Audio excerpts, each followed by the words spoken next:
शराब को बढ़ावा देने की है या घटाने की। लिखित में रखना उधर एडवर्टाइज में कि शराब अच्छी चीज़ नहीं है, शराब नहीं पीनी चाहिए जी। इधर से एक्सपेंशन का प्रोग्राम है। पता नहीं चलता गवर्नमेंट की पॉलिसी शराब को बढ़ावा देने की है या घटाने की। जम्मू कश्मीर में जब भी कोई नई पॉलिसी आती है, परेशानी का सबब अपने साथ में ज़रूर लेके आती है।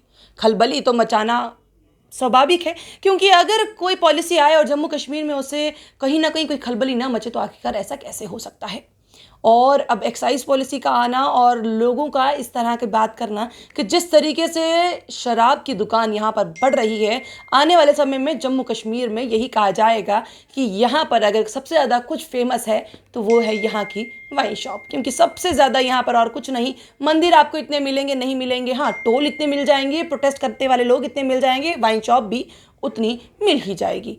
अब इस पे अपनी पार्टी क्या स्टैंड लेती है वो भी बातचीत करने की कोशिश करते हैं। गुलाम हसन मीर साहब इस समय मेरे साथ में मौजूद हैं, बातचीत कर लेते हैं कि आखिरकार उनका क्या कहना है इस चीज़ को लेकर। क्या वो सच में मानते हैं जिस तरह से कांग्रेस कह रही है कि इस समय आहिस्ता आहिस्ता मंदिरों के शहर से ये एक ऐसा शहर होगा जहाँ पे वाइन शॉप ही वाइन शॉप होगी? क्या ये भी इस तरह से मानते हैं या नहीं, अब वो जानते हैं। सर पहले तो आपका बहुत बहुत स्वागत है। देखिए, मैं ये बताऊँ, जो इस वक्त गवर्नमेंट ने वाइन शॉप की पॉलिसी बनाई है, इसमें बजात खुद एक कंट्राडिक्शन है। एक तरफ से ये कहते हैं कि पहले ये लिखित में रखना उधर एडवर्टाइज में कि शराब अच्छी चीज़ नहीं है, शराब नहीं पीनी चाहिए जी। इधर से एक्सपेंशन का प्रोग्राम है।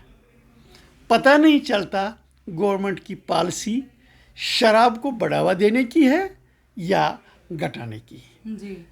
जहाँ तक एक अच्छी सोसाइटी का, ठीक सोसाइटी का डेवलप होने का तरीक़ाकार है, उसमें हर जगह ये होता है कि शराब का कम इस्तेमाल हो, शराब बेसिकली शराब मुक्त ही हो। लेकिन हमारी रियासत में, हमारे इस एरिया में सरकार की जो पॉलिसी है, एक तरफ से ये शराब की खराबियों को मुश्तहर करती है, लेकिन दूसरी तरफ से शराब जगह जगह खोलती है। ये गलत बात है, ये कंट्राडिक्शन है। हाँ, कुछ चीज़ें जो यहाँ के डीलर्स थे, डीलर्स का ये था कि बाहर से वेंडर्स नहीं आने चाहिए, उस हद तक ये उनके हक में ये बात आ गई है।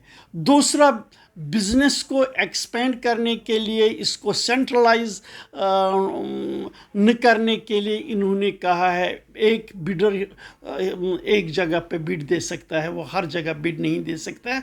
उससे रोज़गार दूसरों तक पहुंचाने का ख्याल रखा गया है। तो मतलब आप इसके सहमत हैं इस चीज़ को लेकर कि ये जो हो रहा है सही हो रहा है? क्योंकि मुझे याद है रविंद्र रैना जी ने कहा था कि लखनपुर से यहाँ पर शराब आने नहीं देंगे। मैंने ये कहा कि हर गवर्नमेंट की ये कोशिश होनी चाहिए कि शराब मुक्त हो। इन्होंने जो शराब की दुकानें बढ़ाने की बात की है, मैं उसका सपोर्ट नहीं कर रहा हूँ, मैं विरोध में उसके हूँ। लेकिन चूँकि ये शराब की पॉलिसी तो यहाँ चल रही है, वहाँ से उसमें जो दो तब्दीलियाँ इन्होंने की, एक ये की कि एक ही बंदे के कब्ज़े में सारा न हो, दूसरा ये किया कि इस पे ये लिखा जाए कि शराब की जो खामियां हैं वो ठीक किया। इस लिहाज से मैं मानता हूँ इसमें ये, और ये बाहर से कोई बिड नहीं कर सकेगा, ये कुछ चीज़ें इसमें ठीक की हैं। लेकिन शराब को आम करने का जो भी कदम होगा, अपनी पार्टी उसका कभी सपोर्ट नहीं करेगी। कश्मीर की अगर बात करें तो कश्मीर के लोग लगातार विरोध करते हुए भी नजर आ रहे हैं। उन्होंने पहले भी कहा था कि इधर शराब चलने नहीं देंगे। अब 6 दुकानें वहाँ पर दोबारा खुलने लगी हैं जहाँ पर वो लोग विरोध कर रहे हैं। क्या वहाँ के लिए ये सही है? देखिए, जहाँ लोग न चाहते हों ये दुकानें, वहाँ दुकानें नहीं खुलनी चाहिए। बिल्कुल दुकानें नहीं खुलनी चाहिए। तो वहाँ अगर लोगों की डिमांड है नहीं खुलनी चाहिए, नहीं खुलनी चाहिए। हाँ, कुछ एरियाज़ हैं जहाँ प्रेजेंस ऑफ आर्मी है, अगर वो चाहते हो वहाँ प्रोटेक्टेड एरियाज़ में उनके लिए आर्मी के लिए पर आर्मी के पास तो अपनी सपोर्ट देने की ज़रूरत है, वहाँ है। बाकी आम लोग वहाँ नहीं चाहते हैं शराब की दुकानें खुली। सरकार को अपने फैसले पे नज़रसानी करना चाहिए। आर्मी के पास तो अपना सब कोटा रहता है, क्योंकि उनकी कैंटीन में सब कुछ अवेलेबल रहता है। आम लोगों का ये है कि शराब की दुकानें नहीं खुलनी चाहिए। We are supporting. इस बार अतुल डुल्लू जी ने भी ये कहा, आपने कहा कि आम जनता अगर नहीं चाहती, पर अतुल डुल्लू जी ने इस बात को बिल्कुल क्लैरिटी दे दी है कि डीसी अगर चाहेंगे, डीसी आसपास की नोटिफिकेशन के अनुसार जितना है कि मंदिर अगर आसपास हो या हॉस्पिटल्स अगर आसपास हो, स्कूल आसपास हो 100 मीटर के आसपास, तो नहीं खुलेंगी। पर लोगों से इस चीज़ की कोई भी एनओसी लेने की ज़रूरत नहीं है। अगर अब लोगों की बात ही नहीं सुनी जाएगी तो किस तरीके से बात बनेगी? ये तो सरकार है ना, ब्यूरोक्रेटिक सरकार, इसको लोगों की क्या परवाह है, इसको अपनी हुकूमत चलानी है, इससे क्या तवक्को रखेंगे आप?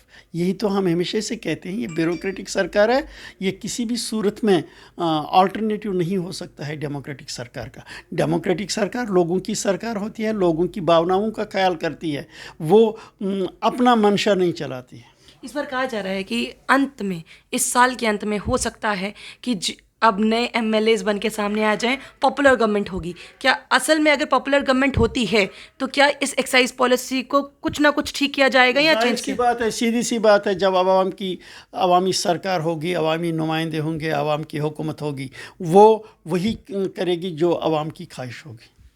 बहुत बहुत शुक्रिया हमारे साथ जुड़ने के लिए। तो यहाँ पर जो एक्साइज पॉलिसी आई है, जिस चीज़ उसमें डाली गई है, जो ऐड ऑन किया गया है, जिसमें बाहर के लोग यहाँ पर नहीं आ सकते, उस चीज़ के फेवर में तो हैं। पर जो लगातार यहाँ पर अब दुकानें खुल रही हैं जिससे लोग खुश नहीं हैं, वहाँ पर दुकानें खुलनी नहीं चाहिए।